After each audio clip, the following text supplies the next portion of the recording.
My friends, the Lord is with you. And you are reading from the Holy Gospel according to Luke. That same day, 2 of them were making their way to a village named Emmaus, 7 miles distant from Jerusalem. As they went along, discussing all that had happened.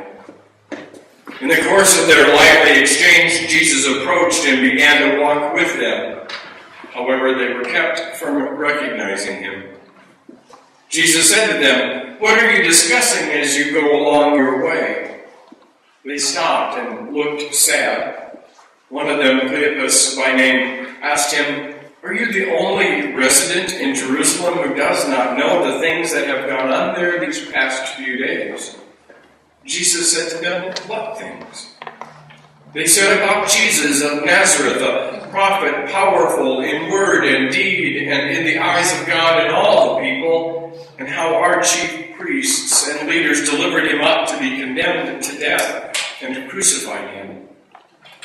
We were hoping that he was the one who would set Israel free. Besides all this, today, the 3rd day since these things happened, some women of our group have just brought us some astonishing news.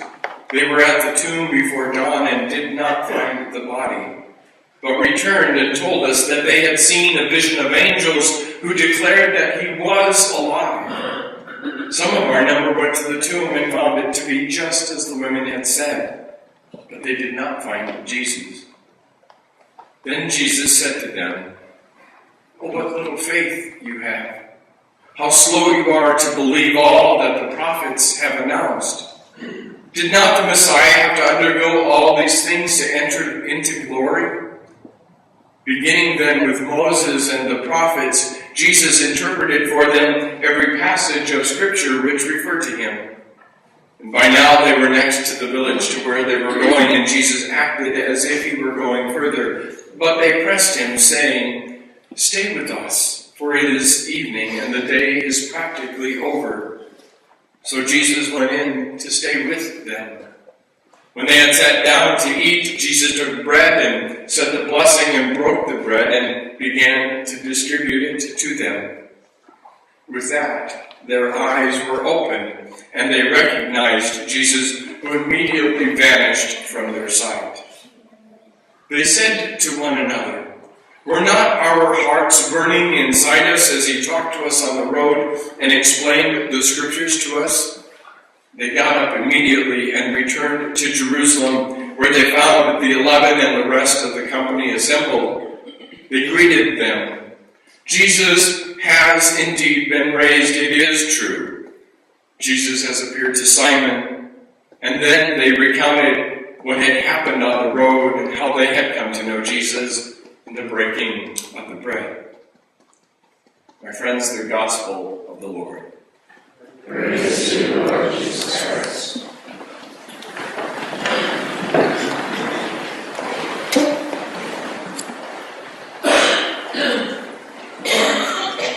So what an awesome day. Let me say thank you for being here. Thank you for making the choice to actually come to join us for liturgy this morning, to gather in prayer and companionship. I have to say, one of my really good friends is sitting over to my right, and he said if I did the empty tomb gospel with who ran and got there first, which is normally what we hear this morning, he would come up and do physical harm to me.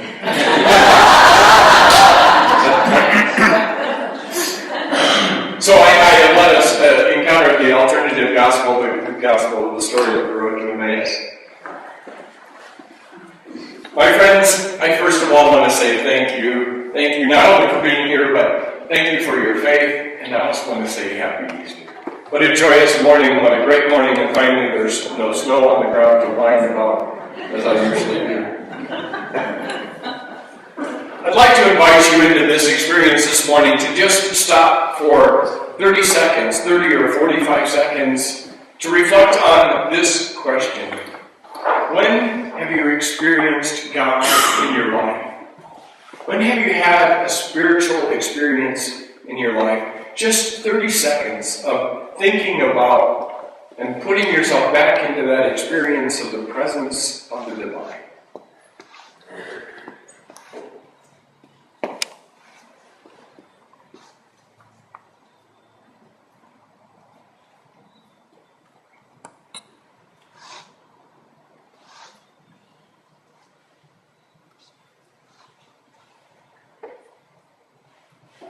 And now, if you would, if you feel so inclined, just share with me answer to this one question.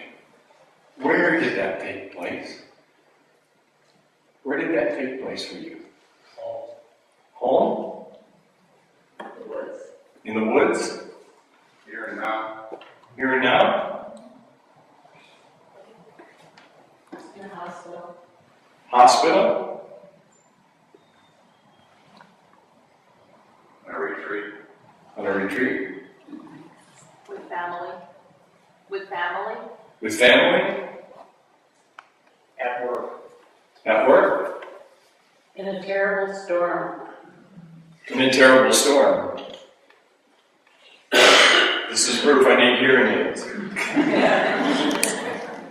Isn't it interesting, my friends, as you look around and you hear those realities, several of mine were a hospital, a car, a convention center, a retreat center, a cemetery, on a front porch swing, in a ditch, and in an airplane. Isn't it interesting that most of our experiences of the divine happen in quite ordinary, basically simple places in our lives? Not usually in a church. Sometimes, but more rare in a church than in ordinary life. And then, isn't it as interesting that the most profoundly spiritual experiences in our lives often happen for us at the edge of liminality? Think about your experience in your life. Has it not, or did it not take place at the edge of either tragedy or ecstasy? Usually something pushes us to the edge. And there's where we experience God. Now the question is, why do we need to get pushed to the edge to experience God? Why is it that our fundamental encounter with the divine happens at the edges?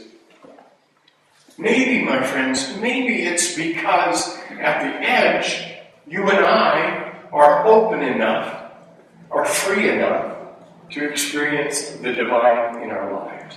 Maybe that's the point at which we're broken or healed enough to encounter God in our lives.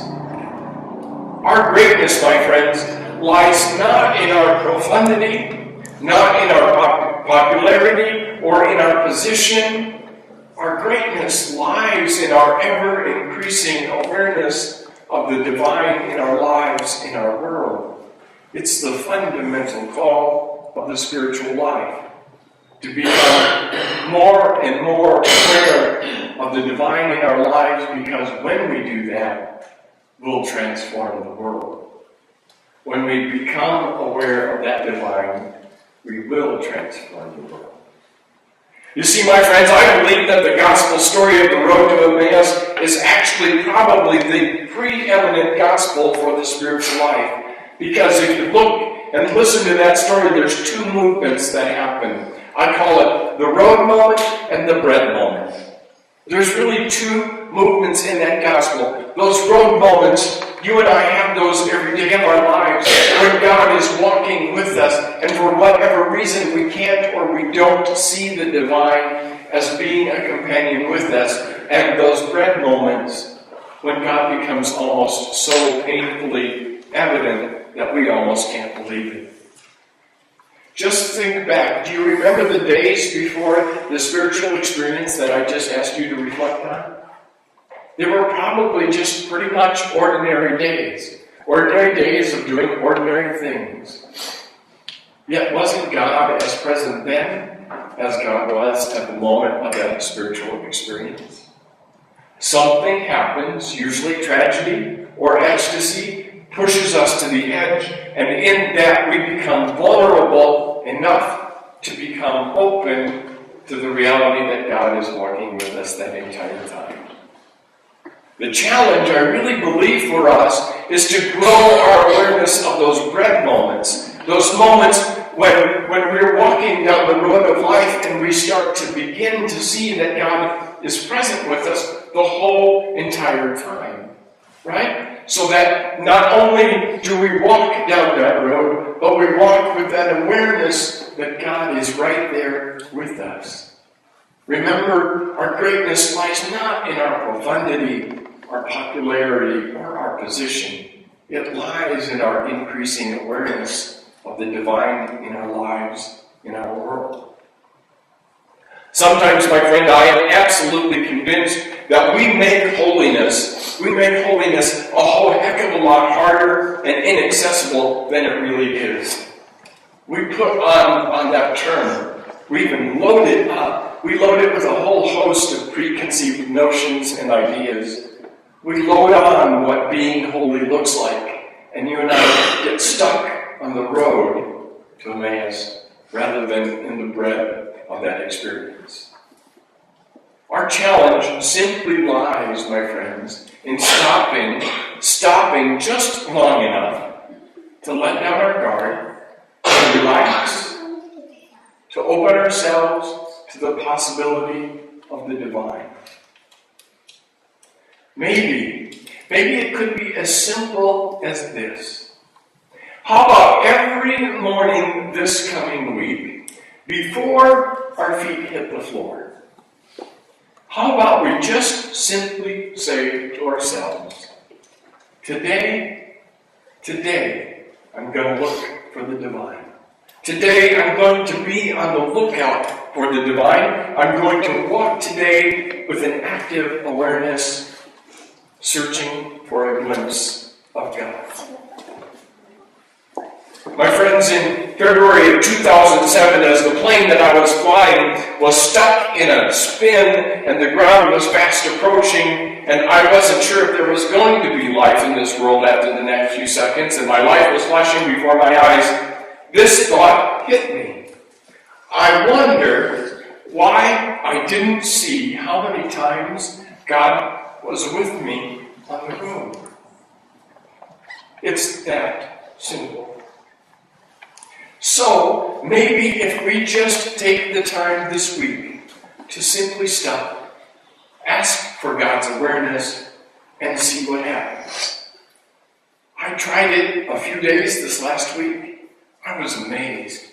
I met God in a smile. I met God in a handshake, in a hug, in the line at the store, even on the freaking interstate.